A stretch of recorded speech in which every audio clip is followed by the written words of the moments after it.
Em nome do Pai, do Filho e do Espírito Santo. Amém. Querido irmão, querida irmã, paz e bem.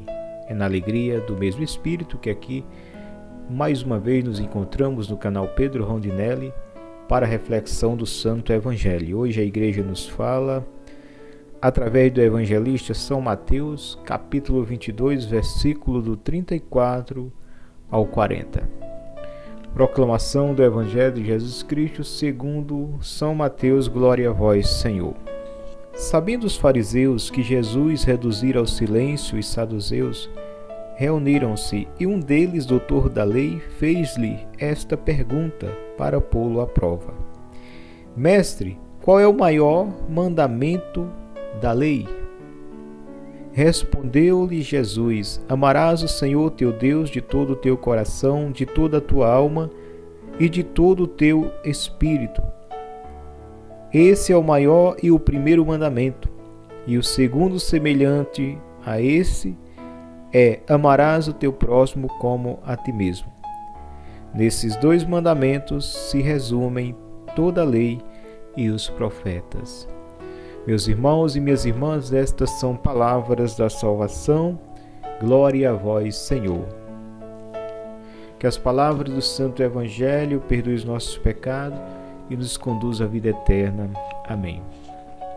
Querida Igreja de Cristo, povo amado de Deus, a palavra que o evangelista São Mateus nos traz hoje vem falar aqui dos fariseus, dos saduceus, e inicia dizendo o seguinte, sabendo, os fariseus ficaram sabendo que em um certo momento aí o local, em uma discussão sobre a palavra, sobre as coisas de Deus, diz que Jesus silenciou os saduceus, ou seja, com a sabedoria do Cristo, os saduceus ficaram sem resposta, sem palavra. E aí, os fariseus, sabendo disso, como bem diz a palavra, e um deles, doutor da lei, fez-lhe esta pergunta para pô-lo à prova. Ou seja, sabendo os fariseus que houve esse acontecimento, em que Jesus havia silenciado os saduceus, diz que um deles, doutor da lei, fez-lhe uma pergunta para pô-lo à prova. Mestre, qual é o maior mandamento da lei? E aí Jesus vai e diz: ama teu Deus de todo o coração, de toda a tua alma, de todo o teu espírito, todo o teu entendimento, com toda a dedicação do teu coração.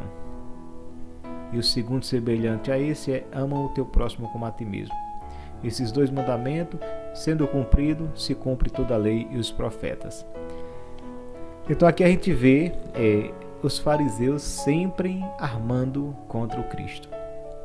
A gente vê aqui um povo invejoso, era da estima popular, os fariseus. Qual foi a motivação dos fariseus perseguir tanto o Cristo? Se era um povo tão religioso, como diz a palavra, pagava o dízimo do cominho, da arruda, do coentro, eles davam ali a esmola, eles viviam a vida em oração naquele tempo. Porque esse povo, tão dedicado e espiritualmente, vivia essa perseguição. Um povo que era tão querido para os judeus, os fariseus, era tão popularmente aclamado por aquelas comunidades. Mas aqui a gente vê eles se incomodarem com Cristo. E Jesus, que comungava com as coisas, a crença na maioria dos fariseus, ou seja, Jesus acreditava na ressurreição. E Jesus chega um certo momento que ele cala os saduceus, dando um ensinamento à questão da ressurreição, que os saduceus não acreditam. Então, se Jesus com os fariseus está tão unido, até mais do que com os saduceus, em pensamentos religiosos, na palavra, nas coisas de Deus, porque os fariseus, de certa forma, conseguiram conviver com os saduceus, mas com Cristo eles decidiram matar. Por quê? Se Cristo reafirmava a doutrina da qual eles viviam na época, ou melhor, eles observavam, eles entendiam, eles tinham conhecimento, mas viver de maneira alguma. Mas eles usavam da lei. A realidade é essa. Quando eles precisavam da lei para se safar de alguma coisa ou perseguir alguém, eles até que usavam a lei. E era típico dos fariseus usar o povo da época como massa de manobra. Eles lançavam as suas ideias e o povo não sabia, mas como considerava eles homens de Deus, o povo acabava seguindo ali sem refletir muito naquilo. É tanto que no momento em que Pilatos apresenta Barrabás e Jesus, que a pergunta ao povo que na Páscoa se tem um costume de se soltar um preso. Aqui eu vos apresento Jesus de Nazaré e Barrabás. Qual dele vocês querem que seja solto? E aí os fariseus começam ali a usar o povo, instigar o povo a pedir que se solte Barrabás.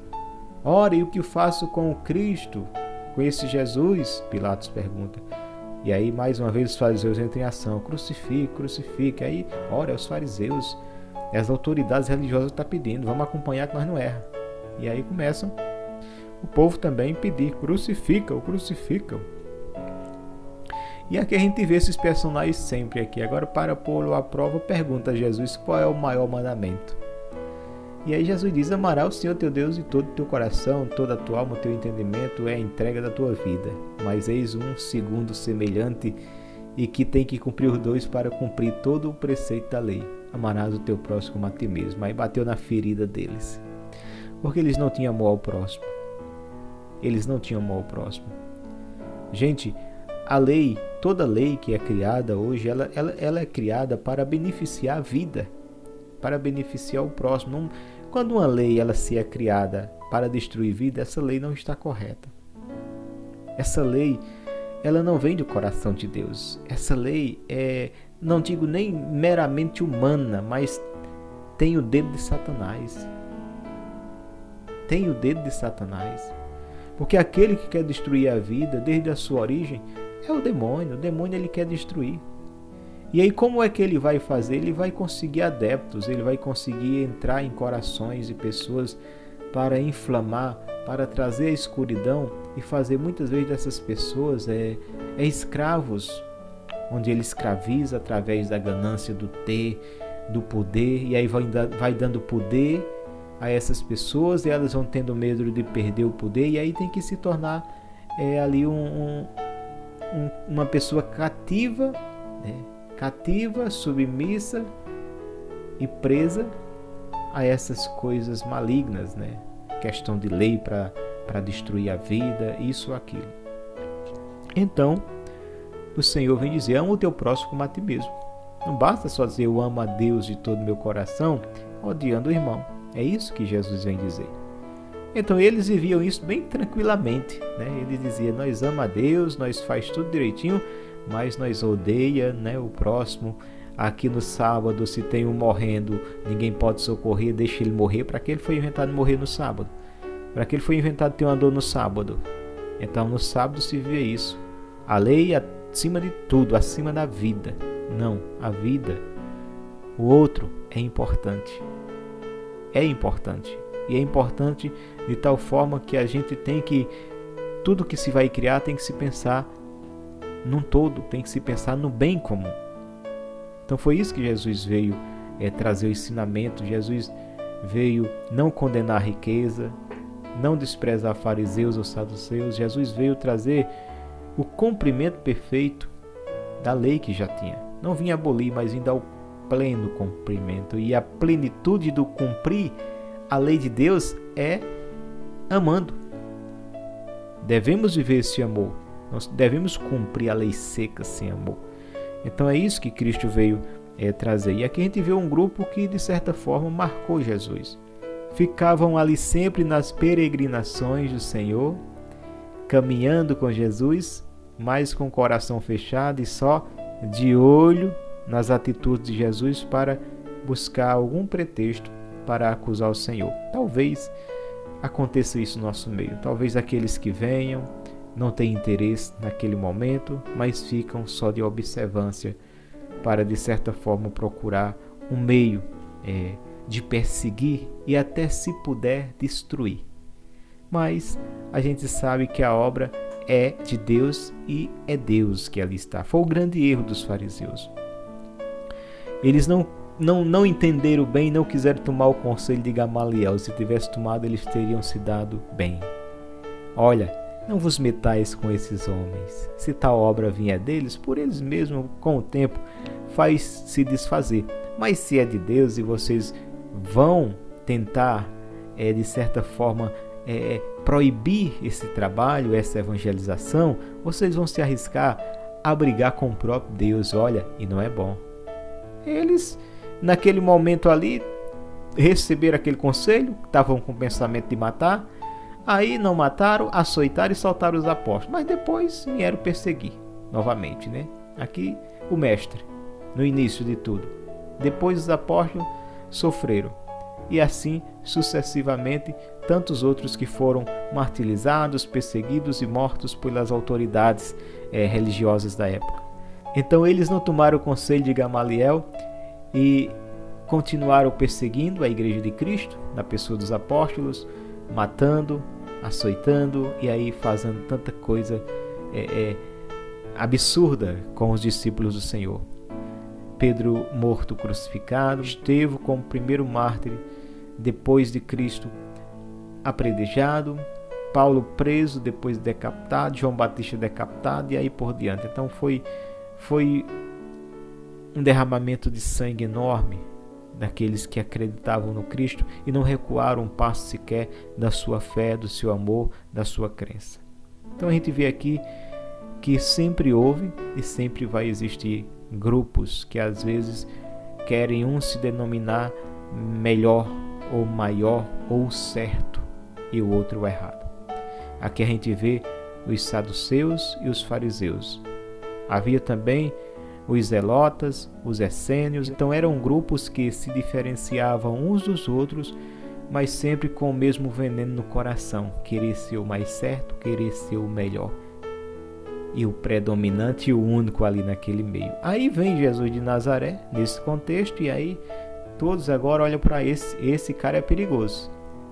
Esse cara é perigoso. Aí os saduceus esquecem da discordância com os fariseus. Os zelotas esquecem da discordância com os essênios. E aí se junta todo mundo agora, vamos dar um fim a esse cara. Aí todo mundo agora fica amigo para perseguir o Cristo.